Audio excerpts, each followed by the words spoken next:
We are going over how to relax in football and calm your nerves in this video so that leading up to the match you're not nervous, and so that you also keep your cool and calm in the matches themselves.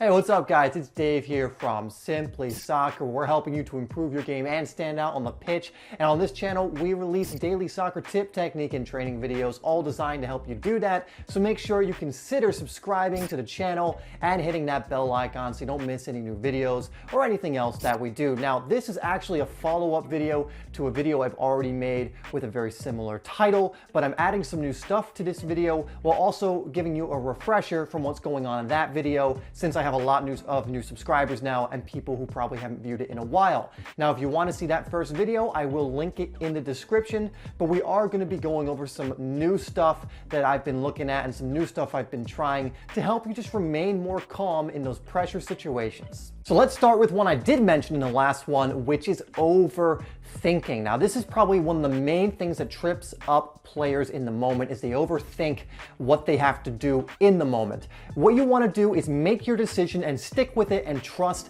your instincts. If you practice enough and you practice certain situations in your training that enough, you'll make them instincts and automatic so that you don't really have to think about them in your matches, and you can just make decision after decision after decision. The next one is practice or becoming competent. You will gain so much more confidence when you start to become more competent at soccer or certain skill areas. For example, if you haven't practiced your skill moves that much, you're going to be nervous using them in matches. But if you have practiced them a lot in your training, you're going to be more confident using them. The fact of the matter is you need experience in order to be more confident and less nervous in certain situations. So in your training, put yourself in those situations often, so by the time you get into your matches, you've already dealt with them so many times that you're way more calm and confident and cool and collected when in these situations. Practice also helps you to develop your instincts and make certain things autonomous. For example, if you practice your passing enough, it's going to come to the point where it's pretty much automatic and you'll be able to do it almost without even thinking about it. Next up is you need to trust in your ability and in yourself. Look,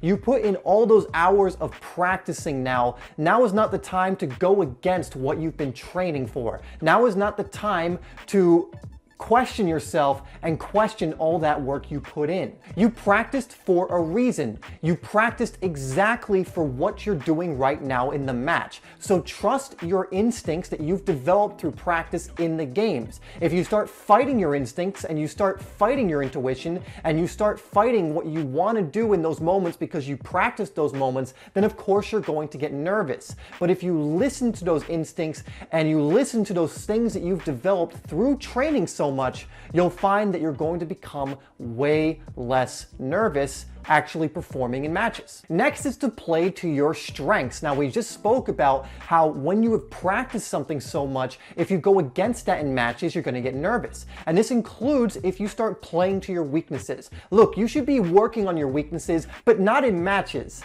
You might be forced into situations that you're weak in, but that's fine. That's going to happen sometimes, but you should not deliberately be putting yourself into those situations. If you're, for example, weak at taking players one-on-one, don't put yourself in a position where that can happen. However, if you're very strong and you know that taking players one-on-one is a strength of yours, get yourself into situations like that often. There's a famous saying that players will play to their strengths so they don't expose their weaknesses. And in matches, this is exactly what you want to do. Again, you should be working on your weaknesses, but the matches themselves are not when you should be working on them. You should be working on them in your training sessions to make them into strengths. But if you go into a game very aware that you have a glaring weakness in your game, don't put yourself in a situation where that's going to come out or where you're going to struggle. Again, sometimes it may just happen, but don't deliberately be putting yourself into those situations. Next is to have laser-like focus. One thing that kills players and why they get nervous is they lose their focus on the game. Either they're thinking about something else, which is overthinking, or they're thinking too much about themselves being nervous, which means you're not focusing in on the game. You want to be completely in the moment and completely in the zone.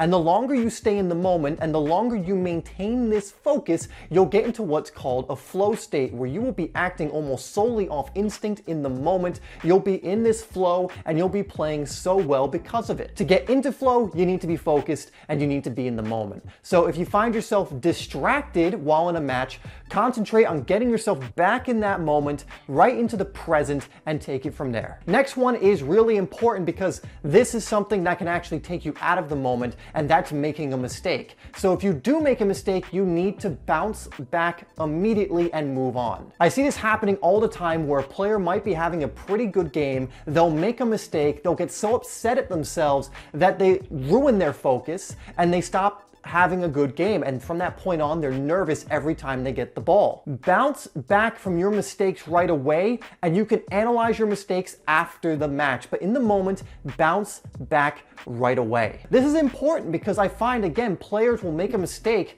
even when doing something that's a strength of theirs, and then they will avoid doing that for the rest of the match. Do you think if Lionel Messi fails to beat someone one-on-one that he's going to no longer take anybody on one-on-one in the game? Of course not. He's going to do it again in the game because he knows it's one of his strengths. Just because you make a mistake while trying to perform one of your strengths doesn't mean you should stop doing that. Remember, mistakes are a part of football. All of us make them. The best thing you can do in the moment is just move past them and bounce back, get right back into that flow state and move on. Okay, so now I'm going to give you a few practices you can do either before the game or leading up to your matches or in the moment in games in order to calm you down and to perform better. Number one is another one I mentioned in the other video, and it's visualization, a tool that I think is so powerful and useful. And I've made a video going over a technique you can do for this that will help you perform better in matches. I will link it down below, but essentially you want to visualize yourself playing perfectly in a match. A lot of players will trip themselves up because when they, in their head, see themselves in certain situations, for some reason they watch themselves messing up instead of playing a movie where they're doing it perfectly.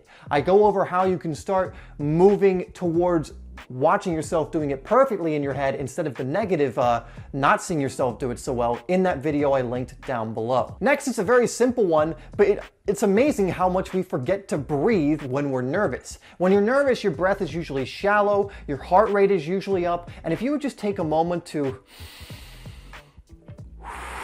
take that deep breath, you will feel yourself become more calm immediately. Now, this is something you can do in the moment in your matches. If you're just frantic, you're distracted, you're not focused, just take that deep breath when the ball goes out of play or when there's a stoppage in play and recenter yourself. And you'll be surprised how often this works. Next one is just remind yourself to slow down. Sometimes a match will just be so frenetic, so frantic, so fast-paced, and players will be making mistakes left and right. Be that player to take a hold of the ball and calm the play down. A lot of times when we're nervous, we'll either make rush decisions or we'll delay too long.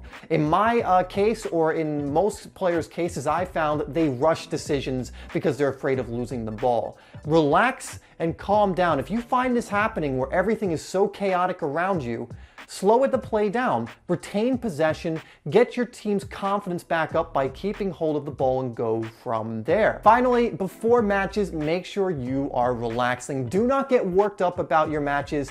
If you do that, you're just going to be taking nerves into the match with you. Just stay calm before the match. You know, relax, do some meditation, do some yoga. You should have a pre-game ritual you do or something you do the day before. For me, I just like to relax. I might do some extra visualization. You know, I might do yoga, although I don't do that on all the time. But find something that can just relax you. If you are getting worked up about the match, you're going to take those thoughts into the match with you. Another thing is you should be preparing for your match pretty much in the same way, whether it's a regular game, a friendly, or championship game. If you start trying to do extra stuff for a championship game, you are subconsciously saying that this game is so important and I'm super concerned I'm gonna mess up. That is just going to add to your nervousness. So have a pre-game ritual you do for every single match, no matter the importance of the match. All right, guys, so those are just some tips and some things you can do to make sure you're relaxing more in football and calming your nerves down. Let me know in the comments down below, is there anything else that you do, you specifically do, in order to calm down either in matches or before matches? Please let us all know so that we can learn from your methods. And I will be down there in the comments looking at all of them and and answering some of them as well. All right, guys, thank you so much for tuning into this video. This is a very important topic I feel very passionate about, so I hope you got something from this, and I hope you're going to apply some of these methods to your pregame ritual or in the moment in matches. Please like this video and share it if you enjoyed it, and consider subscribing to Simplysoccer if you are new, as we release videos every day designed to help you improve as a player. I will, of course, have 2 videos come across the screen so you can continue to watch and learn and become a better player. And be sure, if you haven't already, to download my absolutely free ebook, Game Changer. The link to that will be in the description down below, or you can just go to the website that's on screen. All right, guys, once again, thanks for tuning in, and I will see you in the next video.